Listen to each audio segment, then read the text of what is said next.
حي على الفلاح.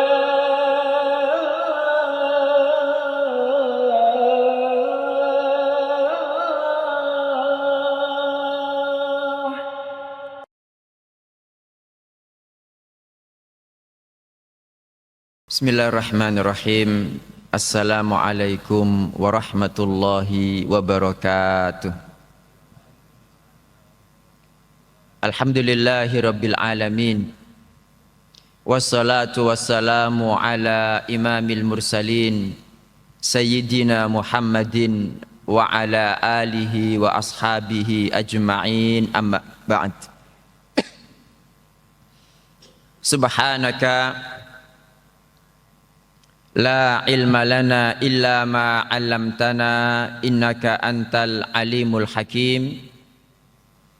Allahumma anfa'na bima 'allamtana wa 'allimna ma yanfa'una warzuqna ilman yanfa'una. Allahumma la sahla illa ma ja'altahu sahla wa anta taj'alul hazna idza syi'ta sahla faj'al lana ya rabbana kulla syai'in sahlan muyassara. Amin. Bapak-bapak, ibu-ibu dan saudara sekalian, jamaah salat subuh Masjid Al-Falah yang mudah-mudahan barokah, rahmat, ridha dan ampunan dari Allah Ta'ala senantiasa dilimpahkan kepada panjenengan semua.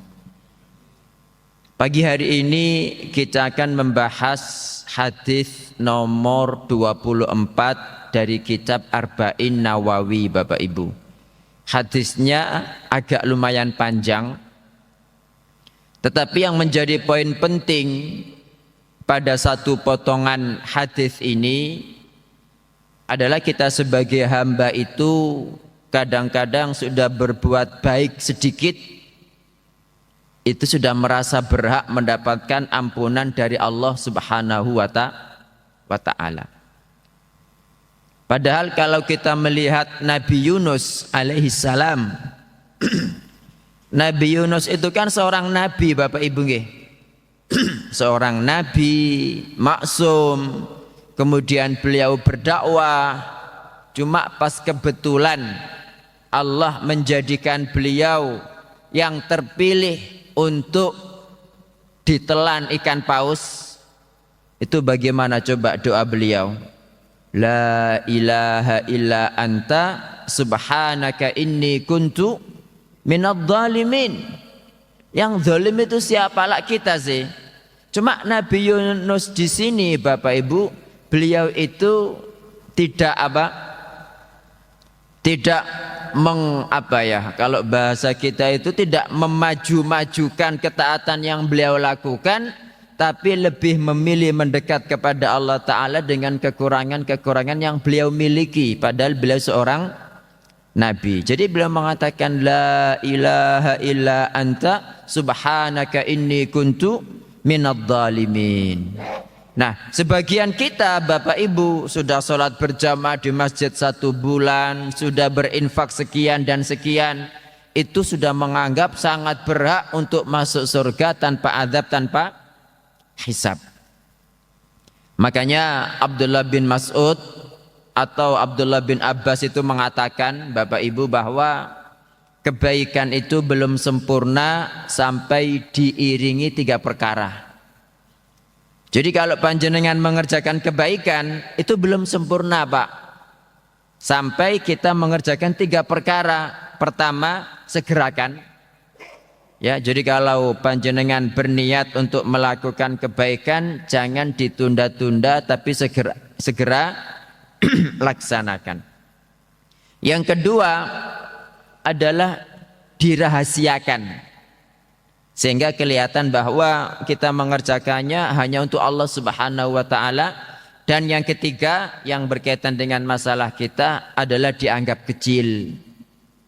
Jadi sebanyak apapun kebaikan yang sudah kita lakukan, itu jangan dianggap besar, tapi anggaplah kecil. Kenapa? Karena kalau kita anggap besar, Bapak Ibu, akhirnya kita itu bermudah-mudahan dalam melakukan dosa. Nah itu bahayanya di situ. Kita merasa berhak atas Allah Ta'ala untuk mengampuni kita.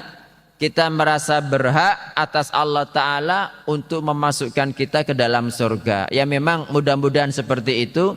Tetapi poin ini sangat perlu diperhatikan. Jangan sampai kita sholat 2 rakaat saja, baru bertaubat dikit sudah merasa berjasa kepada Allah Subhanahu wa Ta'ala.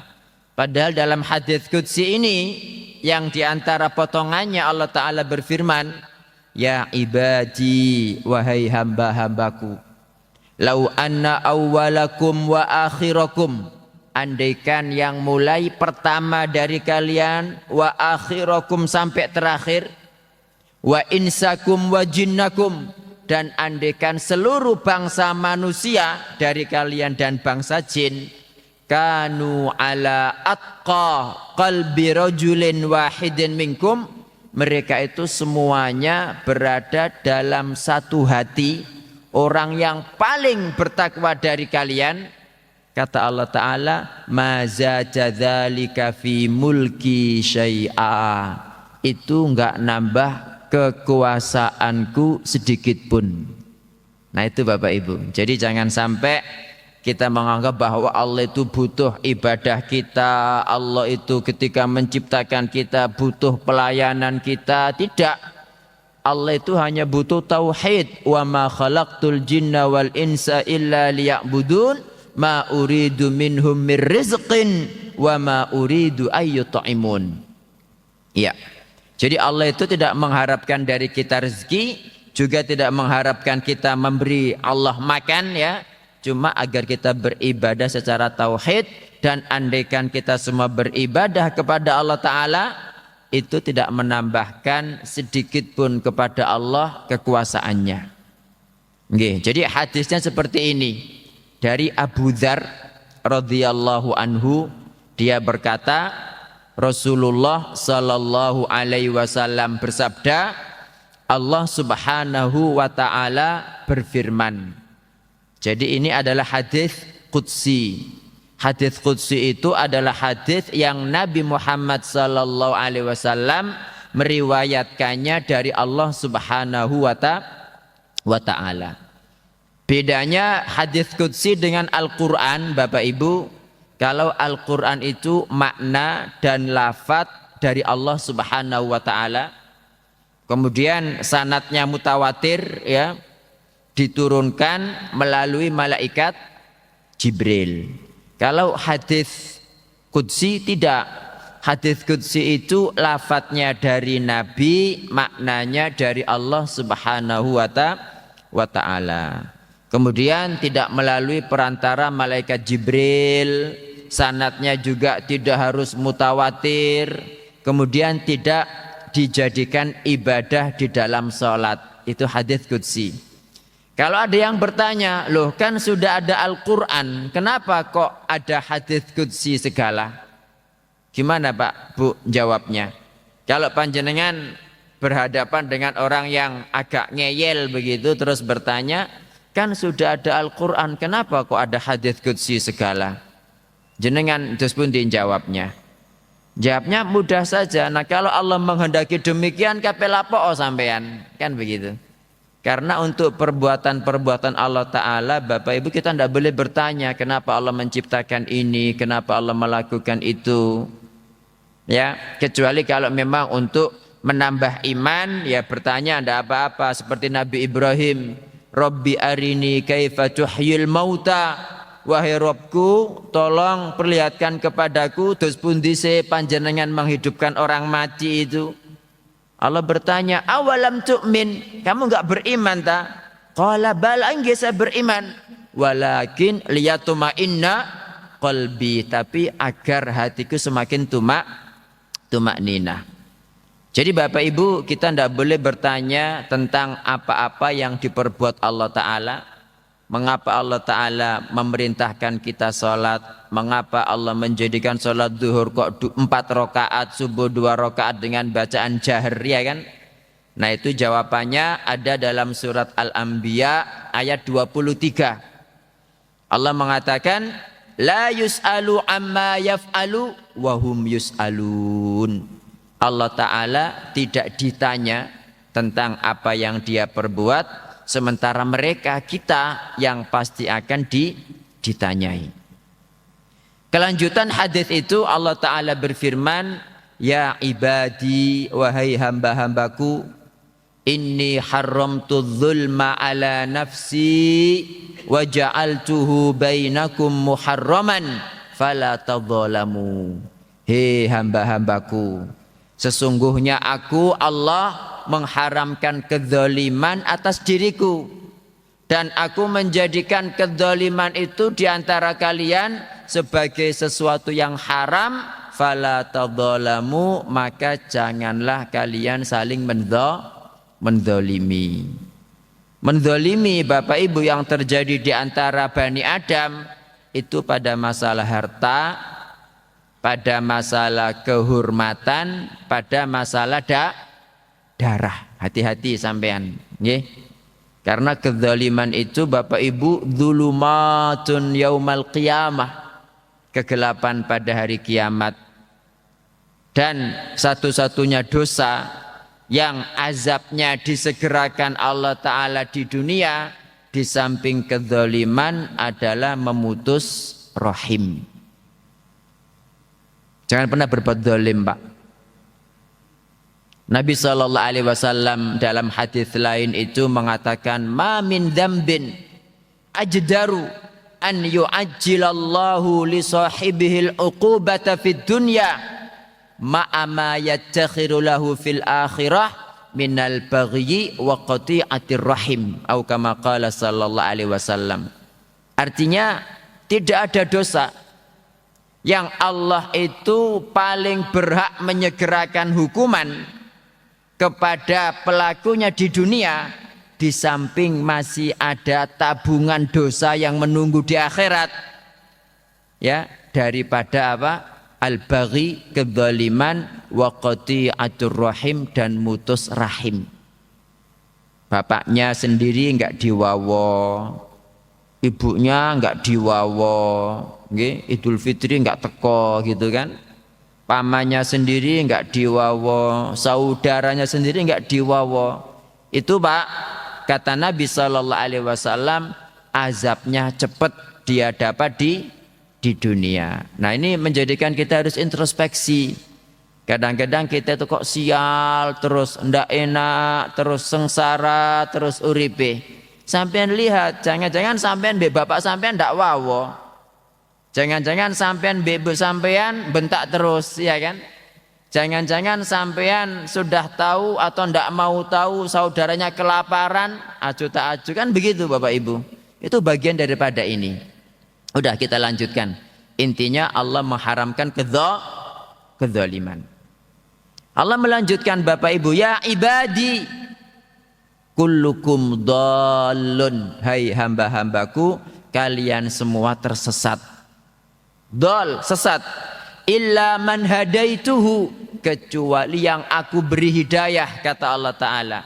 Fastahduni, maka mintalah hidayah kepadaku. Ahdikum, niscaya aku beri kalian hidayah. Nah, bagaimana cara minta hidayah kepada Allah Ta'ala? Dua, Pak. Cara minta hidayah kepada Allah Ta'ala, kan kita diperintahkan minta hidayah kepada Allah, nggih. Caranya gimana? Caranya ada dua. Pertama, kita berdoa Bapak Ibu. Banyak-banyak berdoa, ihdinas siratal mustaqim. Rabbana la tuzigh qulubana ba'da idh hadaitana. Seterusnya, ya muqallibal qulub tsabbit qalbi ala dinik. Seterusnya, dan doanya para malaikat, subhanaka la ilma lana illa ma 'allamtana innaka antal alimul hakim. Jadi kita berdoa kepada Allah Ta'ala minta hidayah dengan kedua macamnya Bapak Ibu, hidayah ilmu juga hidayah amal. Karena banyak orang beramal tidak berdasarkan ilmu yang benar. Yang kedua, ya, banyak orang itu berilmu tetapi tidak mengamalkan ilmunya. Makanya kan yang jenengan baca itu kan ghairil maghdubi alaihim walad dhalin. Kenapa? Orang Yahudi punya ilmu, Pak. Benar ilmunya, tapi mereka meninggalkan ilmu itu. Sementara dhalin, orang-orang Nasrani, mereka beramal nggak disuruh tapi dilakoni. Gitu loh. Jadi beramal tidak sesuai dengan ilmu yang benar. Nah, itu yang pertama. Jadi kita minta kepada Allah Ta'ala hidayah. Yang kedua, kita belajar. Mempelajari apa? Mempelajari Quran dan hadis. Nah, sampean berdoa tok tapi nggak ada usaha belajar. Ya susah. Di samping berdoa, minta kepada Allah dimudahkan, juga belajar. Apa yang dibelajari Quran dan hadis. Kenapa? Nabi SAW bersabda begini, Pak, masalahnya. Taraktu fikum amroin. Aku meninggalkan kepada kalian dua perkara. Lan tadillu ba'di, kalian tidak akan tersesat setelahku. Ma in tamassaktum bihima, selama kalian berpegang teguh kepada keduanya, kitaballahi wa sunnata nabiyyih, yaitu kitab Allah dan sunnah nabinya. Jadi siapapun yang belajar Quran, belajar hadis, insya Allah tidak akan tersesat. Cuma ya lagi-lagi sesuai dengan pemahaman para sahabat, pemahaman tabi'in. Jangan belajar Quran tapi sampean tafsiri mbek penafsiran sampean dhewe, kan begitu.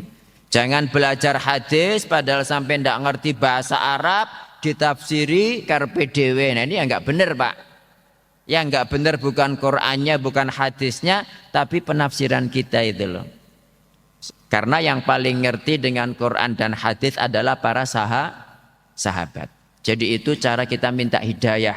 Di samping minta kepada Allah, yang kedua kita mempelajari Quran, mempelajari hadis. Kita ikut kajian, kita beli kitabnya, kita baca sendiri di rumah. Kalau tidak paham kita tanyakan. Nah, alhamdulillah sekarang banyak sekali kitab-kitab yang sudah diterjemahkan bagi yang tidak ngerti bahasa Arab, kan begitu. Poin berikutnya, Allah Ta'ala mengatakan, ya ibadi, wahai hamba-hambaku, kullukum ja'i'un illa man at'amtuhu, kalian semua itu lapar kecuali yang aku beri makan. Fastata'imuni ut'imkum, maka mintalah makan kepadaku, niscaya aku kasih kalian makan. Jadi kita itu tidak boleh, Pak, minta hidayah kepada selain Allah Ta'ala. Karena hidayah itu yang mampu memberikannya cuma Allah Ta'ala. Sekelas Nabi Muhammad Sallallahu Alaihi Wasallam saja beliau nggak bisa memberikan hidayah, kan? Ya buktinya pamannya Abu Thalib meninggal dunia, iya kan? Sehingga turun ayat, innaka la tahdi man ahbabta. Kamu Muhammad tidak bisa memberi hidayah orang yang kamu cintai. Jadi untuk hidayah amal Nabi Muhammad SAW nggak bisa memberikan, Bapak Ibu. Yang kedua, untuk minta makan pun, untuk minta makan pun itu mintanya kepada Allah Ta'ala. Minta rezeki kepada Allah Ta'ala. Jenengan kelaparan, minta anak Allah Ta'ala. Minta kepada Allah. Dan ini saya kasih sampean semua rahasia, Pak. Makan agar kenyang itu tidak harus dengan makanan. Makan untuk harus kenyang itu tidak harus dengan makanan, tapi zikir itu bisa berfungsi sebagai makanan. Loh, Ustaz sing teman, enggak. Saya ngomong ini karena ada dalilnya, Pak, Bu. Jadi Nabi Shallallahu Alaihi Wasallam itu ini pertama dalilnya mengatakan bahwa sebelum keluarnya Dajjal itu ada 3 tahun paceklik. Pada tahun pertama Allah memerintahkan langit bumi untuk menahan sepertiga, untuk langit hujannya, untuk bumi tanamannya. Itu tahun pertama. Tahun kedua Allah memerintahkan langit bumi menahan 2/3. Langit menahan hujannya, bumi menahan tanamannya.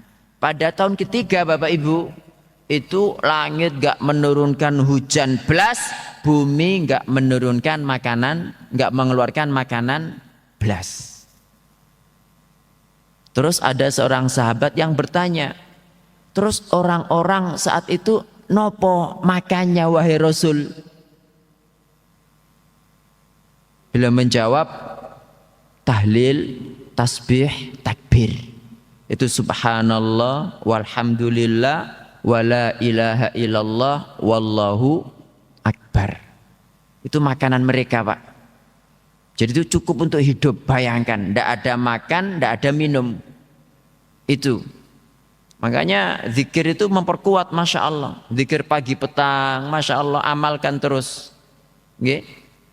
Yang kedua, dalil kedua, Ali bin Abi Thalib itu pernah nyuruh Fatimah, Bapak Ibu, karena capek kan, ya nyuci baju, yang giling, bikin roti.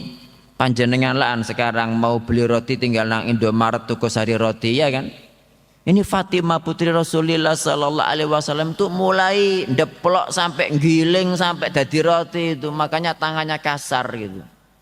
Disuruh Ali minta pembantu kepada Nabi Sallallahu Alaihi Wasallam, ya barangkali ada budak dari perang gitu loh Pak.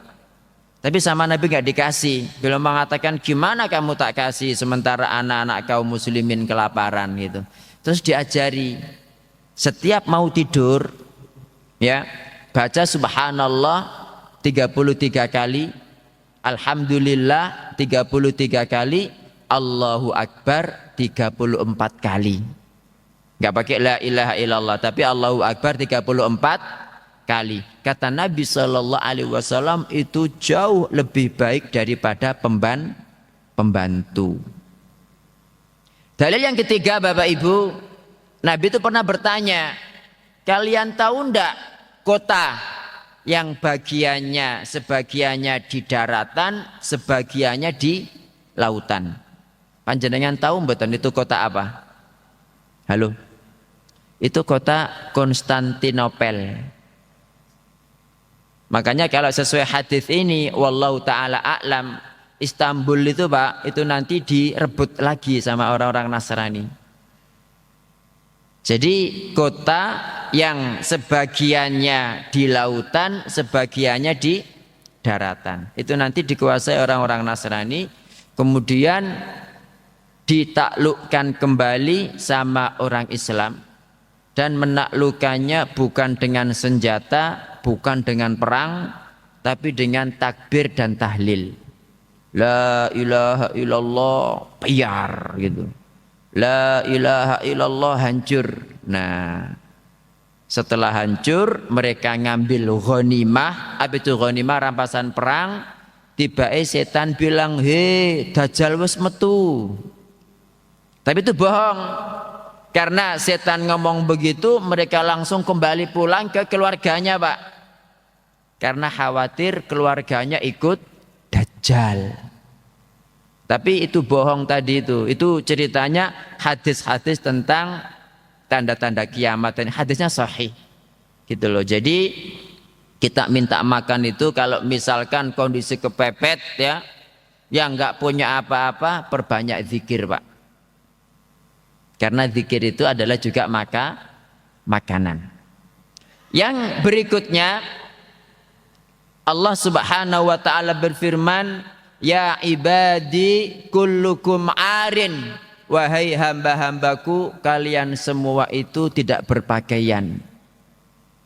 Illa man kasautuhu fastaksuni aksukum, kecuali yang aku beri pakaian, maka mintalah pakaian kepadaku, niscaya kalian tak kasih pakaian. Ya, jadi kita lahirkan nggak pakai apa-apa nggih. Meninggal juga tidak pakai apa-apa, dan nanti dikumpulkan juga tanpa menggunakan apa-apa di padang mahsyar itu. Makanya yang pertama kali dikasih pakaian adalah Nabi Ibrahim, Bapak Ibu. Nah, di sini juga termasuk kita tuh minta kepada Allah Ta'ala agar menjaga aurat kita. Jangan sampai aurat yang mesti kita jaga ini dilihat banyak orang.